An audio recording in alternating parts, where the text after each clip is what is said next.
What was it about this role that attracted you? Lying is a quite passive, inward-looking fellow. How did that character appeal to you? I found his tension very fascinating. And it's interesting just in the context of the rest of Ballard's work. Ballard himself had studied medicine at Cambridge for 3 years before leaving to then become a writer. And it's interesting, there's a lot of doctors in his work, and here is this doctor, someone who's professionally detached, who's challenged to engage with what's happening. And I just found that character really compelling. And I'm also a huge admirer of Ben.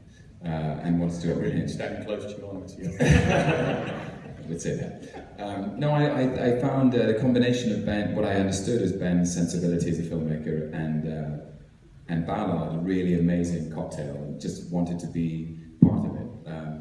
And we met and talked about it, and then I went to watch an autopsy. Oh, okay. Why? Yeah, sorry, I just throw that in there. Was this normal Wednesday for you? Was that basically? Well, firstly, it was very important to me to represent the dissection of the severed head in a real way, and wanted to do that truthfully, as doctors do. But also, I understood something of the. I think it's a very. If you'll forgive me for saying it, Ben, but I think it's a very Ballardian moment. I think I read his autobiography.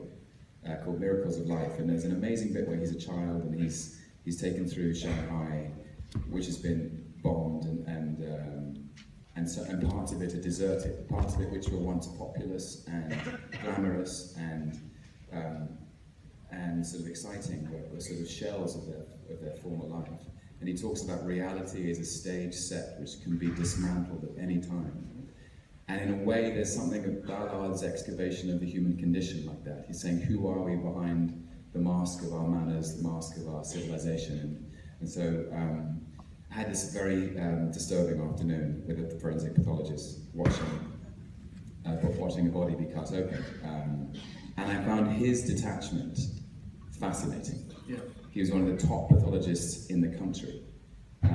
Someone whose job it is to determine the cause of death, and the way he talked about personality and about mental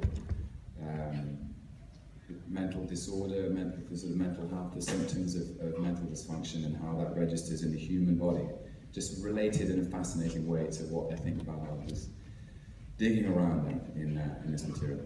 He offered me to go and see an autopsy, and I said no. One seen is one unseen. In case you do a Quincy and just fall over. Sienna, did you attend?